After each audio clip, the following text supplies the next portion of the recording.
Alright, about 5 seconds after I finished the video you watched yesterday, if you watch all the videos the day they get published, where am I? Hollywood Casino, and now there's a Christmas tree blocking it. But it's there. Hollywood Casino, Perryville. I'm in Perryville, Maryland. Trying to find the entrance. I'm near Valet.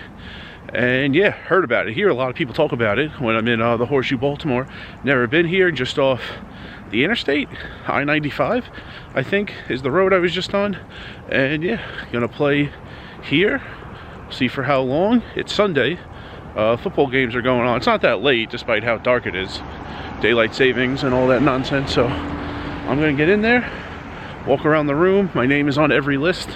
And when I left my motel room, what, 2 1-3s were going, a 2-5 no limit was going, a tournament was running, and there was an interest list for PLO. I'll play anything. The point isn't ours. The point is to just experience a place I've never been. So stroll around the casino, find the poker room.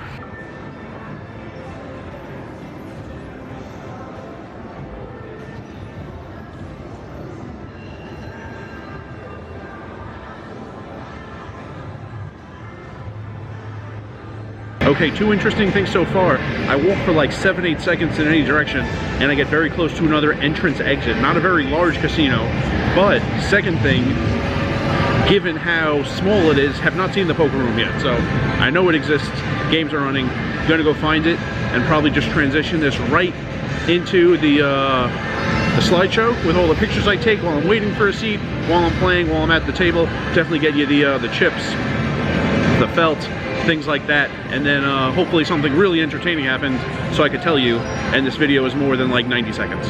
Okay, Perryville pictures. First, a picture of the board. The winter tournament was going on, and you can see from the prize pool, $12,124, and the entries, 68, that it was about $200 to get in, and somewhere around like $20, $25 going to the house, the rest going to the prize pool. It's blurry because this was very far away and I had to zoom in a lot to get a picture of it. Top prize was $4,122. It was at the next table over, so I was keeping an eye on it. It got down to 2 players and they chopped it heads up. Here is a picture of my chip stack and Hollywood chips, similar to Hollywood Columbus. I was also in Hollywood St. Louis fairly recently, but in the middle, in tiny print and upside down, it does say Perryville, Maryland. Here is a picture of the biggest pot while I was at the table. It was an all-in. The cards cut off on the top there, 8-7. The guy turned a pair. He had a pair and a draw. He called an all-in from another player across the table who had ace-5, 2 pair held up. It was about $500 total in the pot. And here there was just a sign right next to the podium, some tournament information, some high hand information. Pause it if you want to read it in detail. But here it was in 4 sections. This, below that, more tournament information. Below this, some promos. There was a high hand going on while I was there. And below that, some information about Rakeback. And then in another area of the casino, vending machines that serve hot food. Didn't buy any, didn't try it, but they had like some calzones, some Chinese food, also some sweets, and some breakfast items. So interesting to see a vending machine that's not just like chips and pretzels. They had some hot food. If you want to give it a try, it's there. Hope you enjoyed that first slideshow. That's right, I said first of 2 slideshows, because this had a feel similar to one of my favorite poker rooms, actually my favorite poker room all time. I'm going to get out of the music, go outside to the parking lot, and tell you the rest.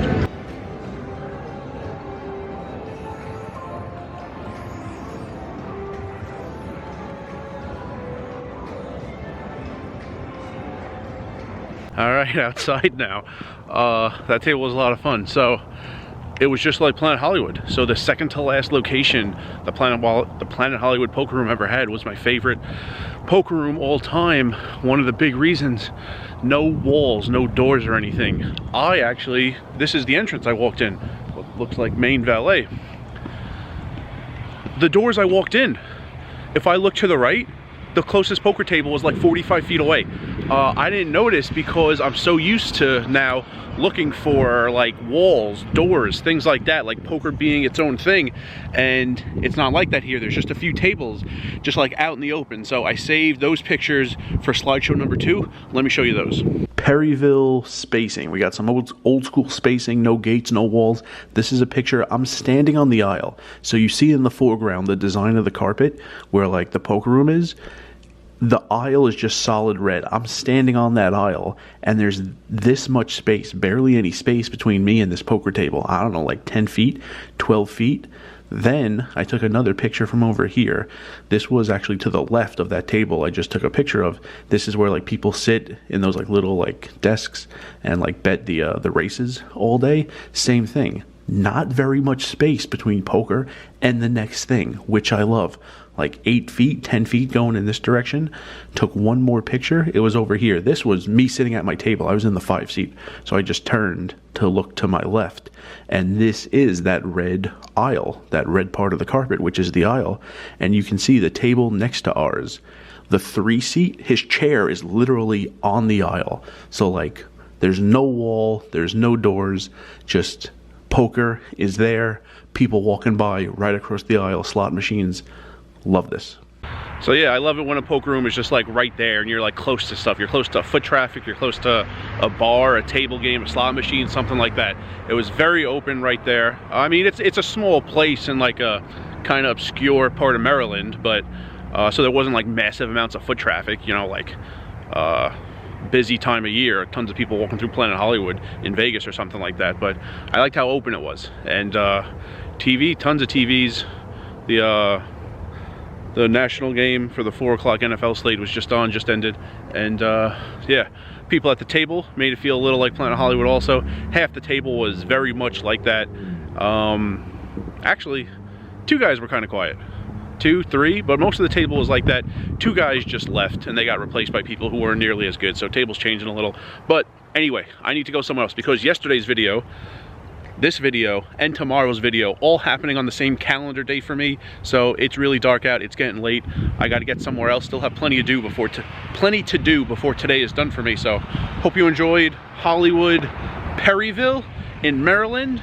And now I'm off to another poker room. You will see that video tomorrow. As that guy, despite me telling him, is driving the wrong way down a one-way, but he didn't seem to care. I mean, the right way is right here. He could have turned in there. Instead, he tried to run me over, and he went the wrong way down a one-way. But guess he doesn't care about avoiding death while he's driving.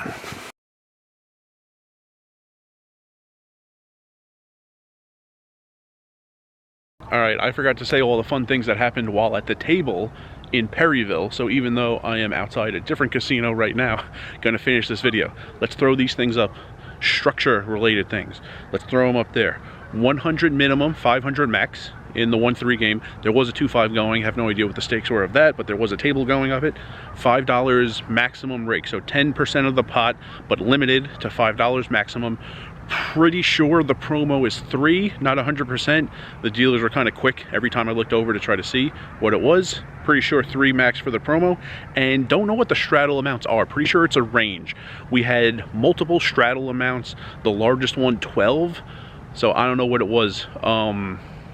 I know in like Council Bluffs, it's 2x to 5x, the big blind. So when you're playing 1-3 or 2-3, it's between $6 and $15, any amount in there. 6, 7, 8, 9, 10, 11, 12, 13, 14, 15. Maybe it was the same there. I have no idea. Maybe someone who's watching the video who plays at Perryville could leave it in the comments so all of us know. And what else happened? 2 funny things that happened while we were there. On a board of Jack, 10, 7, 2, with 3 diamonds. The 10, the 7, and the 2 were diamonds. A guy called a bet with 5-3 offsuit, no diamond. Not surprisingly, he lost that hand. Also, there was another hand where there was a bet of 40 and then an all-in of 123. And a guy not in the hand who shouldn't be saying anything at all, but at least it was entertaining. If you're going to speak when you shouldn't in a hand and possibly what's the word, influence action, at least make it very entertaining for everyone at the table. So it was a bet of 40 and an all-in of 123, and a guy not in the hand said, well, you already put in the 40, so it's only like 103 more. Little off, but he was close. And this guy later claimed to be very good at numbers, and I think he said, like, I'm a numbers guy. Well, odd to say that after you mess up some first grade math, but just reporting the facts. So really fun table at Perryville. Kind of gave me like the nostalgic feelings about playing in Planet Hollywood, which will never happen again probably. But there you go, Perryville video finished. And remember, rice is a spoon food.